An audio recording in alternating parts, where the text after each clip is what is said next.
everybody, welcome back. It's another fabulous Whiteboard Wednesday, and today we are talking about the psoriasis puzzle. What were we going to talk about today? Psoriasis, right? Okay, so this is definitely something that I've been wanting to do for a while, and so what we need to talk about today is looking at a couple things: the genetics, the pathogenesis, the mechanisms, the triggers involved, and I'll give you some insight into how I go about in treating this. So what is psoriasis? Well, fundamentally, it's an autoimmune condition where there's hyperproliferation or overgrowth of these keratinocytes that are in the epidermis of your skin. And essentially, there is a rapid turnover of these new cells. So like normal people, they have a turnover of new cells like every month. People with psoriasis have a really quick turnover, like it's like 100 times faster, I think. And so essentially, these cells are coming up to the surface. They rise too fast, they aggregate, they create thick red patches of plaque. So basically it's cell division that is not normal. Now we know there's definitely a genetic component to psoriasis, and there are 60 different genes that I've discovered, most notably PSORS1 and this genetic variant of that HLA-CW6. Now what that is really important, but what is important to understand is that 60% of people who have psoriasis are positive for this genetic variant here, and there is a 9 to 23-fold increased risk of developing psoriasis if you're positive for this. Now, bear in mind that despite all that, you're positive for it and you get it tested for it and you freak out. Like, bear in mind that it's an environmental lifestyle problem that's going to make this become an issue and you ultimately getting psoriasis or not. Okay?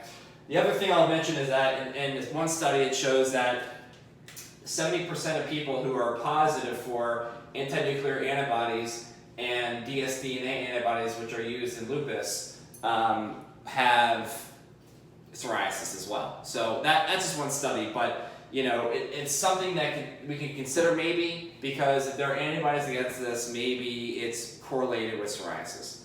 And then lastly, some genes have a normal methylation pattern, so it's unclear as to whether or not it's hypo or hypermethylation. I'm sure you're familiar with that term. And hypermethylation means you're turning genes off, and hypo means they are active and working. So there is an issue with that, but that's kind of beyond the scope of this discussion here.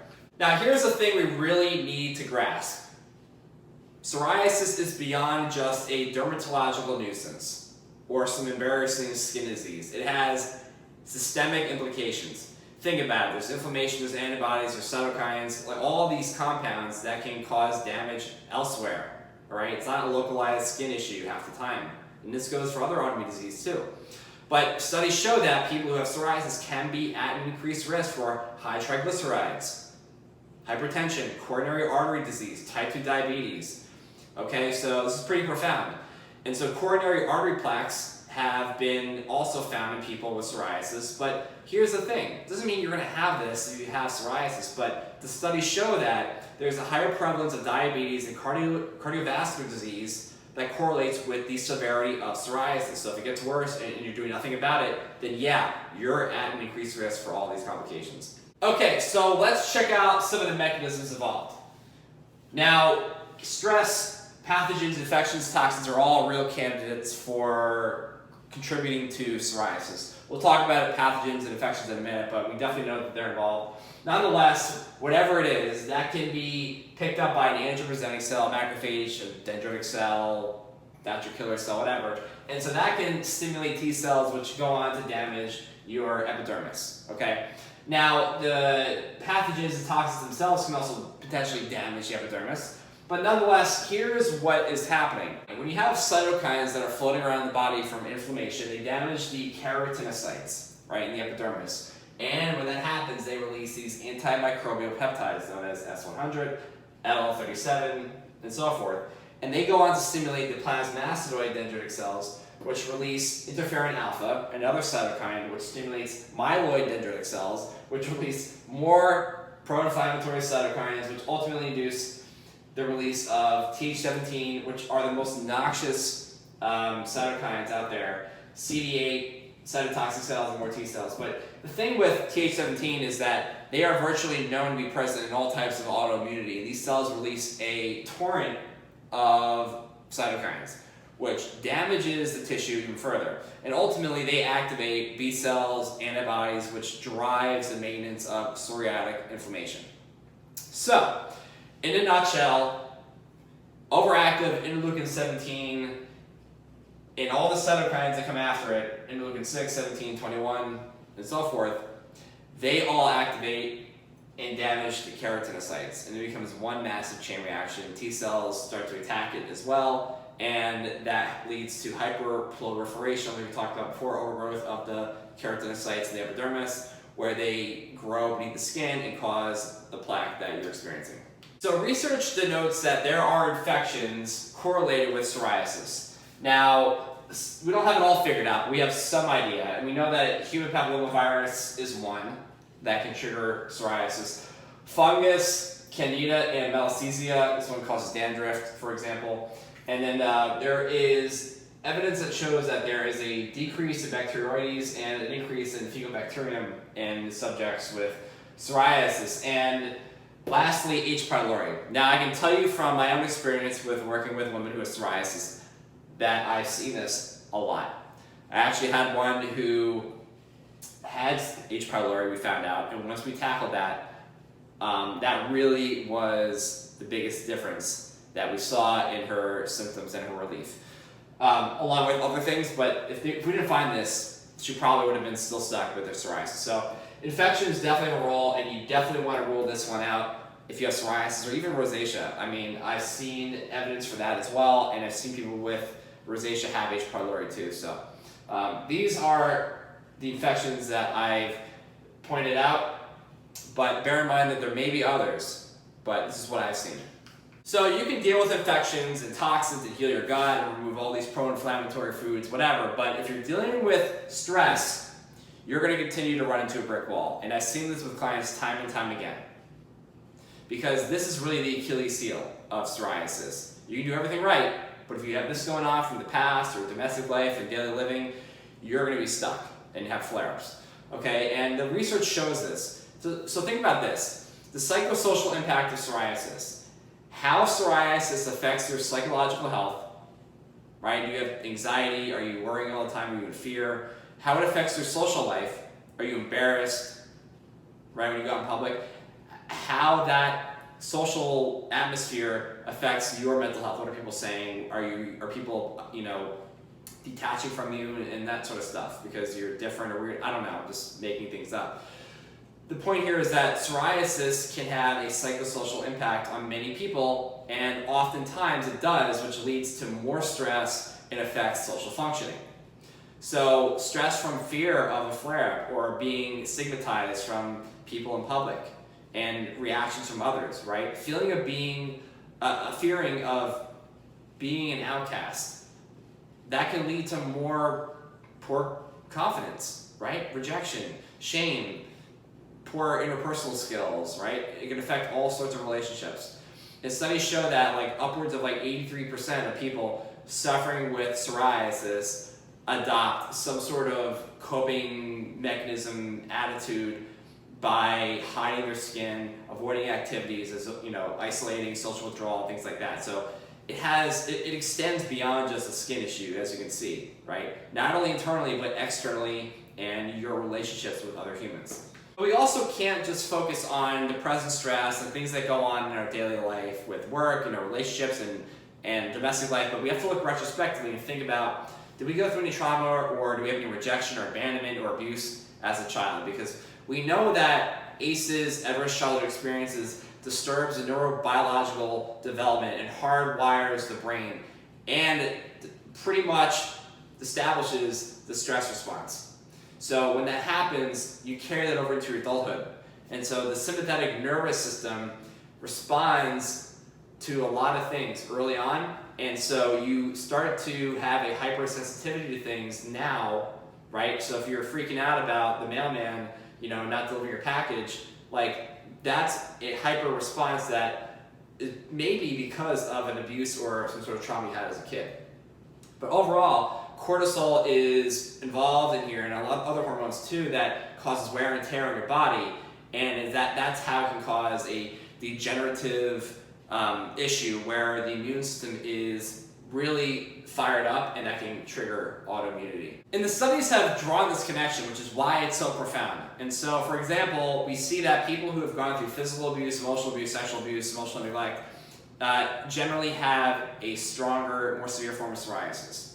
Now, if we look at studies as a whole, we can see that people who have gone through a stressful event, whether it's a divorce or some financial crisis, whatever that is, job loss, right? They experience flare-ups or worsening of symptoms afterwards. Another study shows that people who go through emotional stress have a worsening of psoriasis, and the studies show that like 78% of people thought that stress affected their psoriasis. So yeah, maybe there's a placebo effect involved with that, but like honestly, I think, and I've seen this with clients, that and it makes sense from a physiological standpoint why this happens, that stress is definitely involved in flare-ups. In another study, 31 to 88% of cases, people with psoriasis reported stress as being a huge part of their psoriasis.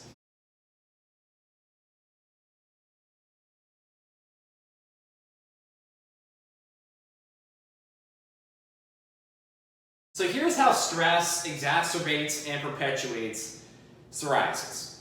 All right, so when you have a stressful event, the autonomic nervous system is kicked in, and that is going to stimulate the hypothalamus to release CRH.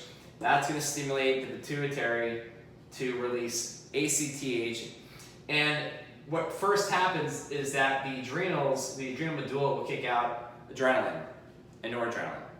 All right, and then 20 or 30 minutes later, a second phase kicks in where then CRH kicks cortisol into gear, and that comes out, right? Cortisol.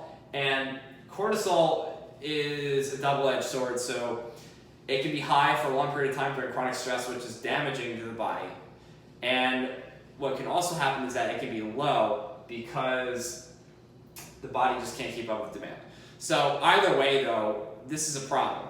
All right, so when you have adrenaline, for example, going around, what can happen is that this can activate these mast cells. All right, and then mast cells release a whole host of cytokines, interleukin 1, 4, 6, 18, and then these go on to then secrete more cytokines, as you can see here, and then ultimately this damages the skin, creates more inflammation. All right, so stress really slows down wound healing. Okay, substance P that came out of the pituitary has also been shown to increase keratinocyte proliferation, T cell activation, and then ultimately inflammation as well. So we found that in studies, people with psoriasis, if they have a depressed cortisol level and they have an increased level of adrenaline and noradrenaline, or epinephrine in other words, that can really keep things going, and that will do this entire process where it activates the mast cells, and then that damages the skin barrier and creates more pro-inflammatory cytokines and so forth. So here's what I focus on intervention-wise when I'm working with somebody with psoriasis. Now, we want to control inflammation, right? Yeah, we want to get to the root of the problem, but we also want to make sure we're giving things like fish oil, curcumin, maybe boswellia, or pycnogenol, things that will have anti-inflammatory effects. They are analgesics. So that's important. We also want to obviously then figure out and identify and remove the antigenic triggers that are causing the inflammation in the first place. And so that's like H. pylori, HPV, metals, other infections or pathogens perhaps, and so forth. There's a whole host of things, right? It's not just those. We want to modulate the immune system too to make sure that we are supporting that system so that it can deal with these infections and triggers that are going on. So, I'll use things like serum bovine immunoglobulins, which is, immune support that's extracted from an animal. Okay, that's one example. We want to enhance liver detoxification and drainage of the lymphatic system. And that's because if we are going to kill off infections and bugs, we got to make sure that they are getting out of the body. So if you got backups in your liver or your gallbladder, that's a problem. Gut health restoration, making sure that we clear out any gut dysbiosis, SIBO, candida, and supporting the good bugs, right? And then lastly, this is the most important part, normalizing your stress. Okay, so figuring out where the stress is coming from, whether it's physical stress from maybe working out too much or overcommitting, over delivering, right, to people, emotional stress, unresolved anger and grief or sadness, something like that, or even things from your past and trauma and things like that, which will literally make all this 10 times more complicated and harder if you don't deal with that. So this is really the center of attention for me first above anything else. All right, that's it. That's my psoriasis run through. Thank you for sticking around. I hope you got something out of this that you can start to apply to yourself today. And if, of course, you have any questions or issues that you want to knock out with me, like feel free to reach out. I got your back. Catch you next time.